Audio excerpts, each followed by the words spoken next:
Welcome to the real being in a committed relationship.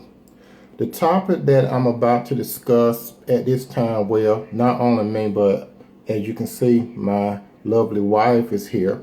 The topic is called God Can Help an Imperfect and Broken Couple. But first, before we get into this, we would like to acknowledge On the Rise Radio. My wife and I, we was a guest on the show with two real cool young ladies, Sony and Wilson. You need to check them out. They come on the fourth Sunday of each month from 7 p.m. to 8 p.m. You can go to my wife page or you can come to my page and watch the show from 2 weeks ago. Okay, back to the topic. My wife and I, we had a little discussion, brief discussion on this, and we want to bring it to you. Again, the topic is titled, God Can Help an Imperfect and Broken Couple. It is written in 1 Timothy 1:15. Here is a trustworthy saying that deserves full acceptance. And the acceptance of Jesus or Christ Jesus came into the world to save sinner, of whom I am the worst. Apostle Paul said that. So we're going to start kind of like that. That's why we're saying that if you look at us, there's nothing special about us. We're imperfect, and we also have had a past like everyone else have a past. We acknowledge our past, but our past is between my wife and whomever she was with in the past and me and whomever I was with in the past. So, brothers, God may call you out. He has a plan for you. In God's foreknowledge, before you was born, he had a plan for you and your mate. Now, once God revealed to you his plan, and if you desire a wife, he will cause you and your wife to cross paths. That's how you actually find a wife. Any man could go out there and marry any woman, but God will bring this particular woman into your life. You cannot just get any woman if God gives you a purpose, because this woman will add to your purpose.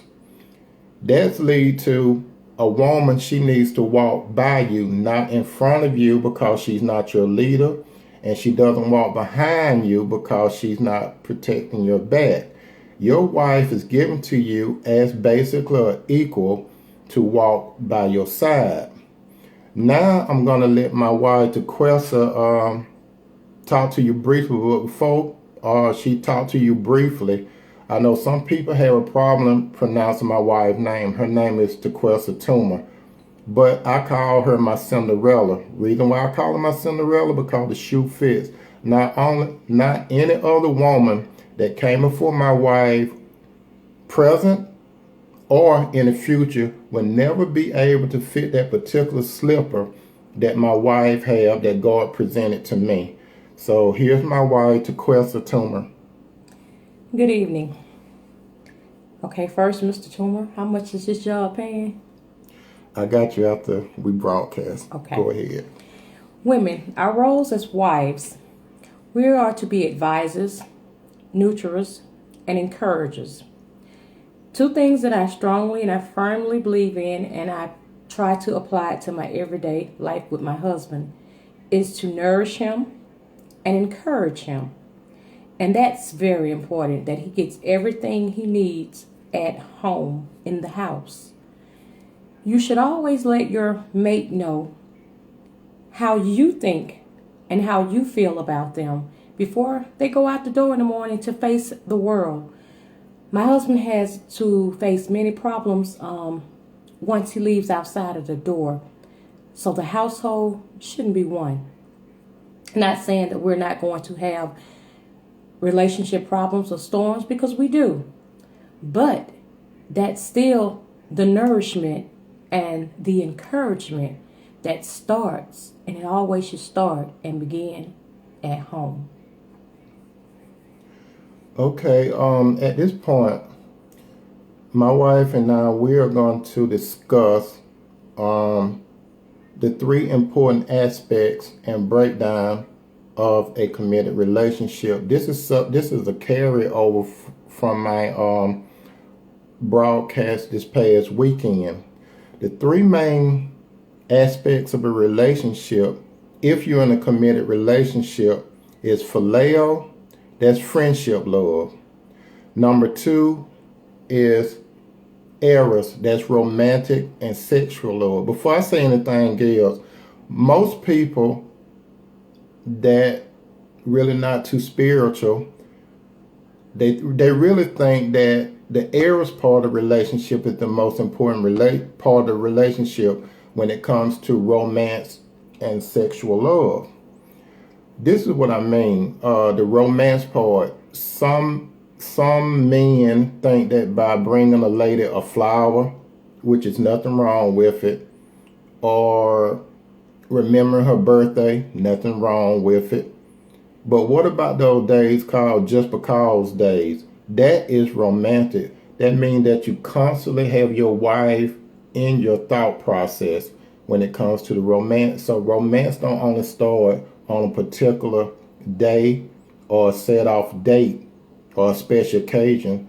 That should be every day. When you wake up in the morning, you should always let your wife know, and she will basically let you know what she think about you first and how she feel. Now, my wife here is a true blessing from God because I don't have to say anything to her. God teaches her. He guides her because he knows my heart and he knows what I like. And so therefore, my wife really pleased me.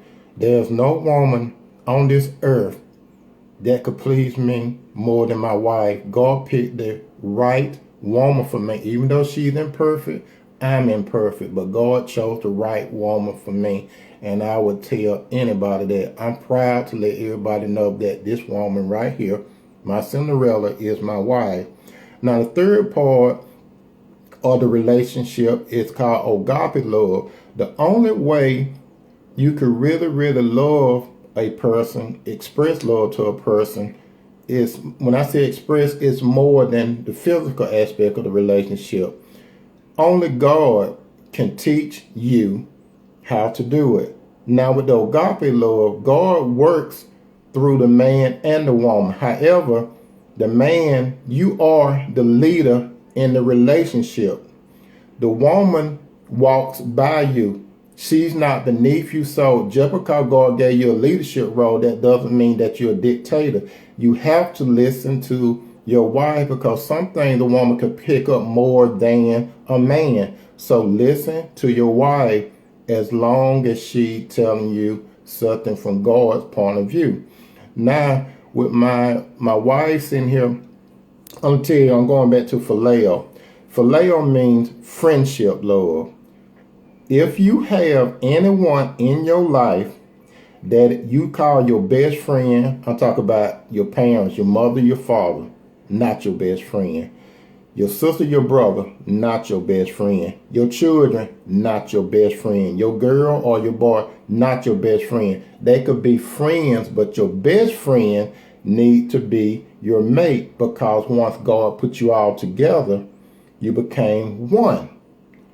You should be able to open up to your mate, that male or female. You should be able to open up fully and disclose being transparent to your mate. I know that when I say transparency, since we are human, I could say that we're not 100% transparent to one another. Because reason why I said that is because we were not 100% transparent with God. If you remember the story from Adam and Eve, they tried to hide from God. So my wife and I, we are in the process of being transparent. That's going to take time. Then we will probably get to 100% God willing. Okay, with the phileo love, my wife, what do you think about the friendship part of a relationship, the phileo part? What's your thoughts on it? It's very important to, first of all, be friends. That's before anything. That's before you become lovers and the other aspects of the relationship. You have to be friends first. True. Okay, and on the Eros part, it's the romantic and sexual love. Most men think that the ultimate thing, if they be sexual with a woman, their ultimate goal basically is to have a climax.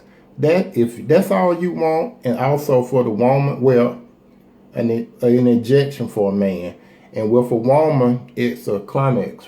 It's a climax. If that's your goal when you're one with your mate bodily, you're missing out on a whole bunch of stuff, because that's why you need agape love. Because once you come together with your mate physically, God is not going to allow you to experience what you can really experience without Him. He might allow you to have a physical feeling for one another, but you're not touching your mate mind, neither are you touching your mate hard. What do you have to say about that, baby? I agree. I totally agree. That is, women are by nature are very romantic, and romance is required. So I agree that we like to be romanced, and with God being the author of love, because God is love. What is romance to you? You know, I'm very romantic. You holding my hand. Like this? Of course. Okay. Okay, later for her. But anyway, agape love, that's the love that comes from God. Now, the only way you can have agape love from God, you have to be in contact with His Son, Jesus Christ. Jesus have to come into your life and live inside of you. Jesus' Spirit guides you on how, especially for a man, you have to be taught how to love your woman.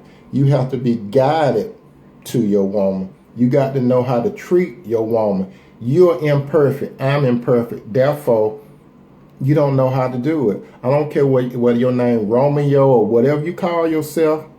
You don't even know what romantic means until you get into Jesus. Once you get into Jesus, He's going to open up your horizon on how to love your wife. I haven't arrived yet. As a matter of fact, I'm going to tell you this. Once I met my wife, I told her that I don't know how to love her. And I'm not ashamed to tell you all that I do not know how to love my wife. And I don't need none of you brothers trying to love her either. But I do not know how to love my wife. What I have to do is go to God. God knows my wife's mentality. He knows her emotion, and He knows what she like. So He has to guide me into that direction to love my wife. And what you think about that? I think that is with God to lead us, then we're okay. If we're following after the Lord first and foremost, then everything else falls into place. But that it has absolutely to be first. And my wife and I, we're about to wrap this up. We know that you all have other things to do, like we have things to do. We just went out to eat a little bit, so we need to, well, she need to go to bed because she go to bed before, well, it's too late now. She's supposed to be in the bed right about now. But before we leave out, my wife got some important tips for you to hear before we leave out. Go ahead, baby. Number one, first and foremost, don't listen to anyone's advice if it doesn't begin and it doesn't end with God. Keep other people out of your house business. And the third, and just because it's the third one doesn't mean it's just as not as important. Learn to forgive and move forward. Don't bring yesterday's problems into today's world. That's it. This is about a wrap. Thank you all for giving us your time. Remember that we're not perfect. We're a long way from it, and we're not, but we are broken. That's why we need a perfect God to help us. If we fall, which we will, we have to get up, pick ourselves up, and allow God to dust us off in His blood, the blood of His Son, Jesus Christ. My name is Tony Toomer. This, And I'm Tequesta Toma. this Cinderella. If you can't pronounce Tequesta, that's your name? If you can't pronounce Tequesta, say Cinderella. Call the shoe fit. Pen down. We'll talk to you later. Peace out.